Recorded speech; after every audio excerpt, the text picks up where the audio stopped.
Hi, you're listening to the My Body, My Story podcast. Let go, because you're so tight and you're so wound up inside that every single muscle is screaming at me, saying, please just take a breath. This is the 45 over 45 chapter where we celebrate rule breakers and role models, the women who inspire us to live life our way and to show their sensuality, beauty, soul, and true essence. Here, we talk about what it's like to be 45 plus, adjusting to the changes that come with time, and we listen to the stories of our participants. If you have an interesting story, we'd love for you to participate. You can email us at info@alexandrawalker.com. That's Alexandra spelt with a K-S. Or visit our website, alexandrawalker.com. Hello everyone, and welcome to the My Body, My Story project. And today with us in the studio, Sam. And while she's sitting in the makeup chair and Chitra creating magic, doing a makeup for her, I'll be asking her a few questions. Hello Sam, welcome to the studio, welcome to the project. Hi there. And tell us 10 facts about yourself. Okay, I'm 50 years of age. Mm-hmm. I have 2 children. I am married. I live on the northern beaches of Sydney. My family background is Mauritian, and I'm studying to be a wedding celebrant. Oh wow, such a beautiful business. And were you born in Australia? I was born in Australia. My family heritage is from Mauritius. Yeah. Nice. So always in Sydney. Always in Sydney. I grew up in the western suburbs of Sydney, so out west, Mount Druitt, Bidwell, and later moved to the northern beaches when I was married. And how old are your kids? My kids are 15 and 12. Wow, still teenagers. Still teenagers. So I will come back to your new adventure in the business. And so what's your hobbies? Like what do you like to do in your free time? We live in a beautiful area, so I love to take advantage of that and go for walks and swimming and just hanging out with my family, I guess, gardening and yeah. So that's to do with nature, all the activities? Lots of natural activities, and I'm really interested in gems and yeah. Well, you look great. Thank you very much. So maybe it's a natural thing, you look really good. Oh, I'm surprised that you said you're not interested in gym. Oh, look, I do. I walk, but I think, I like food more than the gym. Yeah. So which food? What's your favorite cuisine? Oh, I love seafood, and I love Malaysian food. Lots of Oriental food, Vietnamese. Yes, yeah. So has your family formed your taste for food, or it was a result of your own discoveries?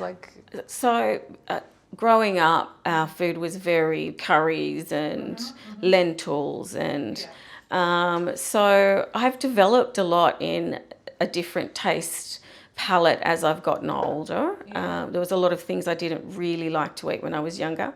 So, yeah, I think it's developed over time. It's gotten a little bit more mature, and I love oysters and everything, really.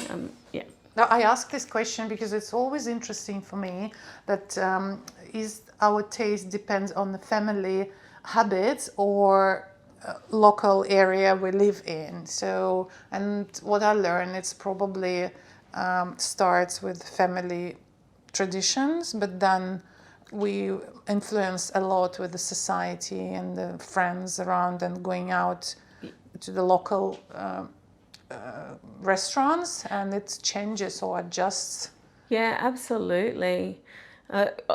as I said before, growing up it was rice and very traditional Mauritian food. Yeah. So during a period of my life, probably my late teens, I developed a very plain palate. So I just like steak and 3 veg, Yeah. which was very, Caucasian Australian way of eating. Yeah. So, and I ate like that for a long time, and I think it was to balance what I ate as a child. And now in our area, I mean, look, we're such a multicultural society. I guess we have so much at our doorstep. Yeah. And so, getting older, you have the opportunity to explore different cuisines and tastes, and that's happened definitely over time. So, and how did you come to your new business adventure? So, why you decided to be a wedding? What you said, wedding celebrant? Yes. It's been a dream, actually. I've always wanted to be a wedding celebrant, but in my past, I worked with the government in investigative type roles. Wow. I know, and I loved my work when I did it. It was very who I was,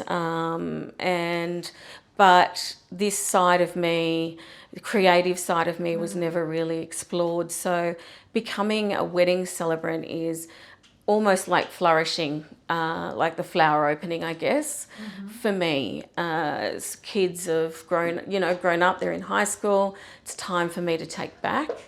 And this is probably the first step of taking back. And being kind to myself, I guess. I can look at it that way.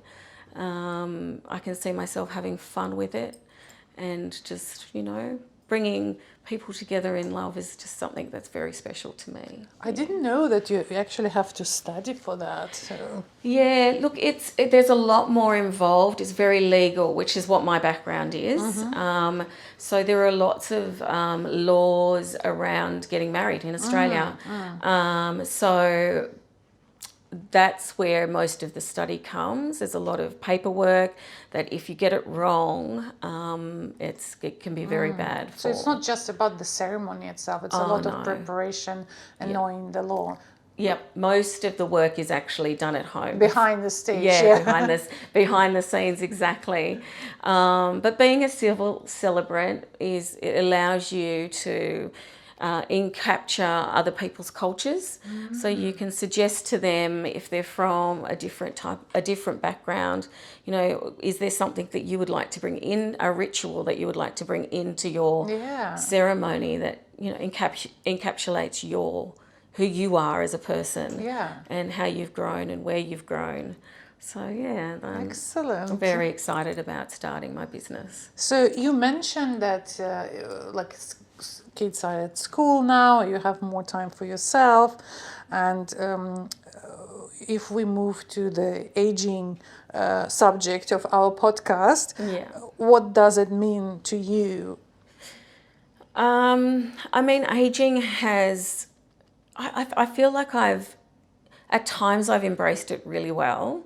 At times I haven't been able to think about it, and I turned 50 in October last year, and it felt exciting at the time, but afterwards your mind plays tricks. Your mind kind of plays tricks on you a little bit, and it I don't know, as much as I've tried to make it a positive thing, aging is not easy when you're seeing people around you age as well. So as a woman, I guess I've lost a lot of hair in aging, and my skin is marked because of hormones. So there's lots of, and internally, I guess it's triggered some bad memories from my past. So hormonally, aging is not great for a woman. I agree. It just plays with you, everything, everything about you is turned upside down. And you have to slowly try to rebuild the blocks. And it's not easy, it's hard. But I'm trying hard to take it in my stride and not forget the marks and forget the, all that stuff, and just try to take steps forward every day and feel grateful for what I have. So, but if you could go back in time and go to any age, what it would be and why, and what advice would you give yourself then? Oh my goodness. It would definitely be between 25 and, so the way I feel and the way I look about myself, a personal image type sense, definitely between 25 and 27. I was at my fittest in life. I had the body that I would have always wanted, but back then, of course, I didn't think I had that body. I was still always stressing about my weight, always stressing about the way I looked. But now, as you said, going back and looking, and you think, oh my gosh, How Sam, stupid I was. Sam, goodness me, you're wearing a bikini. How could you have been so judgmental of yourself, And I guess that's what I would say to that person is, just be happy. Just go, you're perfect. You're perfect. Just go out and have fun, enjoy your life, start the family that you want to start, but don't be so hard on yourself. I mean, it's really hard to put those inhibitions aside. Yeah. But if there's one thing I could do, it would be to counsel that person to a point where they felt that way, And I know I say to my daughter now, who's 15, sweetheart, you're divine, you're beautiful. Love that face that you see in the mirror. Because we have to live with that, right? So I guess that they're the types of things that I would be saying to that person. It's just sad that we realize it late in time. It's so sad. Instead of just really enjoying and this age and the shape we have and appreciate that. Absolutely. The human nature, we appreciate something we lose. Oh, yeah. But I think younger generation now is much better, and they're trying to be more less judgmental. Less judgmental. And I think there is more of a lobbying for each other as women, and education to teach each other that we need to be good to each other. And I know my daughter, she says, oh, but I'm sticking out here. And I say, sweetheart, they're called hips. Yeah. They're part of your body, and they're gorgeous. And, and you think back to yourself and you think, it was gorgeous. But even now, I'm not doing, I really do we need to give ourselves a break. Because it's really not that bad. It's really, I don't know. I just wish we could just enjoy who we are without that, looking at the photos and going, oh, but what about that? And what about that? And we never know what she feels, and probably she also feels insecurity in her own way. Yeah, absolutely. So it's just talking to them and learning from the past, learning to do things that we couldn't do, I guess. Talking out loud, so encouraging people to talk out loud about how they're feeling about themselves instead of holding it inside. And my daughter, she had an incident where she cut herself when she was in year 6. I think the more important thing is to concentrate on your health. Yeah. And feeling healthy, and then it's automatically will get your body, which is flexible, movable, which will look good. And of course, it's never gonna be perfect. But I know now with age, when you start feeling not well more often than before, that it's very important to have good health. Absolutely. Because that's what personally for me brings depression, when I don't feel well. Yeah, absolutely. Well, I think half of us, I speak to so many women in this age bracket, and depression is such a common word. It's such a word. It's a word that's used every day, and it's real. That's the big thing about this stage of life for me, is having conversations with other women that feel exactly the same way. Yeah. And the difference is that we talk about it now, I guess, but having those days where you just don't want to be, you just want to leave the life that you have. You want to walk away from it. As much as you love your family and you just can't communicate, or you can't. It's very sad what we go through. And even, unfortunately, only women who went through that can understand. That's a good idea, having conversation with women with a similar, I wouldn't say problems, but stages of life. Yeah. Because if thinking me 10 years ago, if somebody would tell me I will feel how I feel now, I would never believe. And I say, oh, it's a bullshit. It's like, just get yourself together. And it just, but now I understand it's real. When hormones hit and you can do nothing, with your depression, with bad mood, getting back, remembering how good your body was, whatever. And you try talking to younger women and they don't understand you. No. I had this discussion with my husband. And this is another category who wouldn't understand men. Well, men understanding women. And, I think he's just had to, because at times I'm just like a completely different person. I don't even know myself. And when I come out of it, I just think, well, who is that? But we've talked... Like a bipolar? Exactly, like bipolar. That's how it feels. And we were talking about it, and we were saying to each other, when we were 10 years ago, at least 10 years ago, we were saying exactly that. We were saying, oh my goodness, these people just need to toughen up.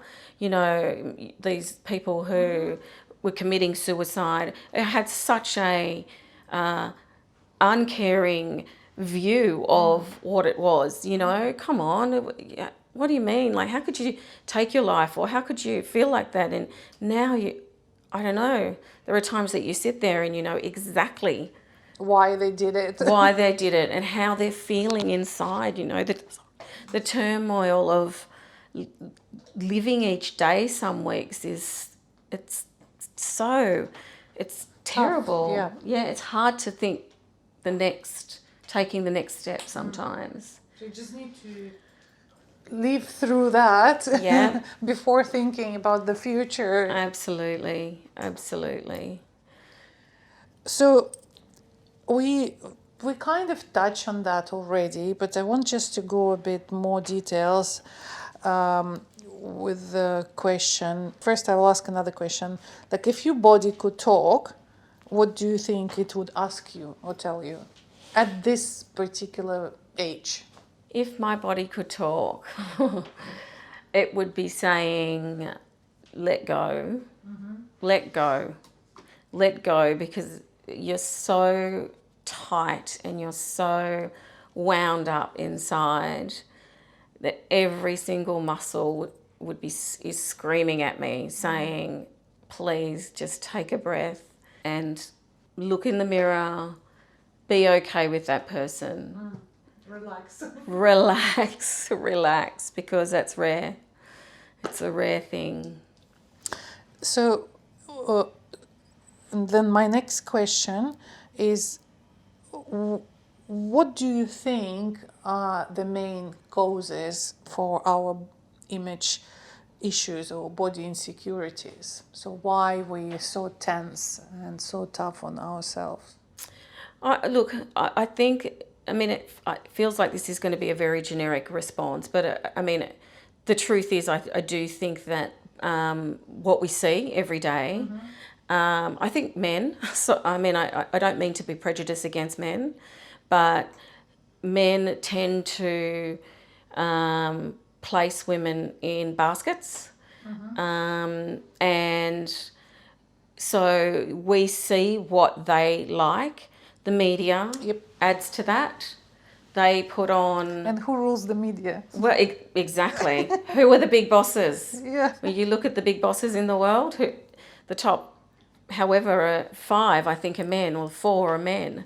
So, and I, like I said, you hate to put men as well in a basket, but it's the reality of it. When you think about what governs the magazines and what goes in the magazines and the television and social media, and it's no wonder that women grow up with all these insecurities, because and it's fine to say, oh, you've got to kind of work your mind out of that, but when it's in front of you 24/7, it's what dominates. It's naturally what's going to dominate who you are and how you think of yourself. And it's getting younger and younger, where girls are feeling like they need to look a certain way, by a certain age. It's very scary. It's very scary. I agree with you, because I was always thinking, what if women, of course, I don't want it happens, but what if women stay, let's say, without men, live among themselves without men? Would they do all these plastic surgeries? Would they feel insecure about their bodies? I don't think so. No. And I think it's to do with instincts, because we're I don't want to say that we're animals, but we do have instincts. Absolutely. And the instinct of every female, and it's just to show me, to make the male choose her. Yeah. And in the competitive world, it comes to surgeries, it comes to trying to look in a certain way, dress certain way, and because that's we think that men will choose us for that. Absolutely. And I think if you take away that thing that we're all competing for, and put us in a basket where we just have to exist. Yeah. Our natural instincts are to nurture. Yep. To care, to live happily, to create families that are loving and kind. So I do think that additive, that's what's missing. That's what messes with women very much so. You hate to say it again, but it's the reality. If you're looking honestly, I think, and there was no kind of, we were walking around all naked, and do you know what I mean? Yeah. That we'd be happy to just get good food, collect good food to survive, and just to exist. Enjoy life. And enjoy life. But many examples, I'll say, of women who are, say, become bitchy in work situations, and it's always because they're competing with men or other women who are competing with men. Yeah. The common denominator is usually a man. And yeah, So we just all put it, lead it to the very basic instinct. Absolutely. Let's get down to, look, and to be fair, there are men who have worked out that women are, the reason why men are the way they are is because they know what women are capable of. Yeah. So from a very early stage in humanity, they've tried to push down women because they've seen with their own eyes what we're capable of. So it's, in my opinion, it's very natural for them to want to beat down, push us down, because they're scared of us. They're scared of what we can achieve as, a community of people. Yeah, and I think it's also, if we're talking about instincts, that the men rule, and hormones, that the different hormones rule men and women. Yeah. So they are achievers, they are it's aggressive, adrenaline, yeah. power, testosterone, Yeah. and we want what is it? Dopamine. I'm not really good with the hormones. We Yeah. probably need to ask The happy hormone, Yeah, the happy yeah. woman hormone. Yeah, it's that what really develops when you're pregnant is that, and it's that homemaker, that happy hormone that's making you Feel good and look good. Oh my, sorry, this. Oh, Close your eyes. While we're talking, Chitra is trying to do makeup and showing signs to Sam. Close the eyes, and we're so excited. Yes, so look good. So when we're pregnant, it's the best bloody time in the Yeah. world that we look. Yeah. We look so good. My hair was Oh, when- long and luscious. Or and- when we are in love, that's the second time we look good. It's true. So we look good only twice, like in two cases, pregnant and in love. So, and that's the explanation of a woman, isn't it? And when man is comfortable, he gets fat Yeah. and relaxed. So he needs to be all the time competitive to look good, to grow his muscles. Oh my goodness, it's a disaster, really, isn't it? If men listens to us, they probably say, "Oh my God, these women." I know. What are they talking about? Okay, so but it's interesting. Then the next question, like, how do you think negative body image affects relationships? Like, because it's also to do with the, but I actually mean not only man-woman relationship, but like any relationship, work-wise or Yeah, I think it affects every part of a person, a woman, bad body image, because, you know, I mean, it's fair to say, and I know that I've been through stages of my life where I've been overly paranoid, and it does. It makes you look, because it makes you insecure. It can make you insecure. Yeah. It adds towards the way you think other people are looking at you, and you can become quite suspicious, paranoid, unreasonable, really, at times, when, you know, we've all suffered to that person who makes, you know, a comment that they think is a positive comment, but you're saying to yourself, well, what are you saying? Is my lipstick too bright? Or exactly, yeah. What are you saying? Those jeans are tight. Does it mean I'm too fat for those jeans? You know, we've all done that, right? We're all guilty to that. And I think that's exactly bad body image. It's no good for any part of your life, really. And any type of relationships with your parents, with your siblings, with friends at work, because of the competition. You know, everyone's going off to the gym at lunchtime and trying to go faster on the treadmill, pushing the buttons faster.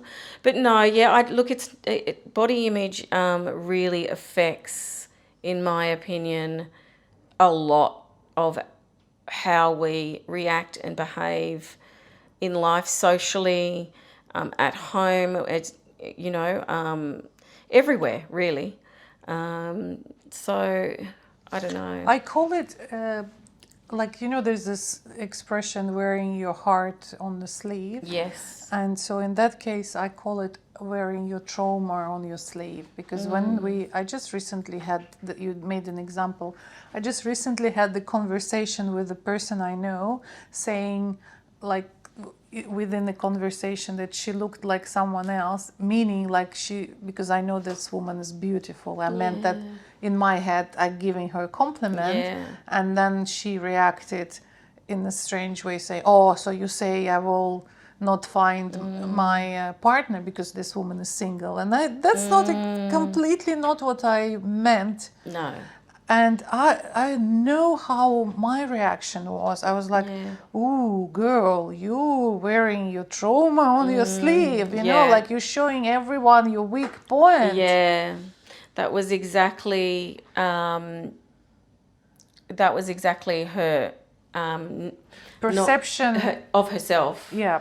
And it's really, but that just makes it so hard to maintain good relationships. Yeah, exactly, because you don't want to then, because you're afraid to what you call it, to hurt this person one more time, or to hear negative feedback, you think, oh, I'll better keep quiet. So, and absolutely. then where is no conversation, then no relation. You know, as I say, no conversation, no relation. Yeah, exactly. In my mid-20s to early 20s, I was horrid. I was so insecure, and I was the worst. Honestly, I don't even know the guys that I went out with. I actually think back now and I feel sorry for them. Yeah. Because I was a horrid. I was so jealous. I had the green-eyed monster. That's who I yeah. was.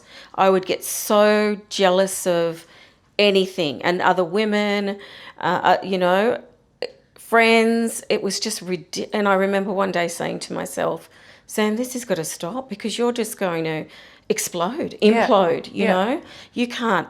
So I had to go and get help and that was as a result of, you know, trauma in early childhood, which developed into how I felt about myself, and then developed. So I got to 24, 23, and I said, you've got to go and deal with this problem, because no one else is going to be affected. You're not going to have relationships with anyone, because you are impossible to be with. So I went and got help, which, if I didn't have that epiphany, who knows where I would be today, you know. But that was I could feel I was becoming out of control.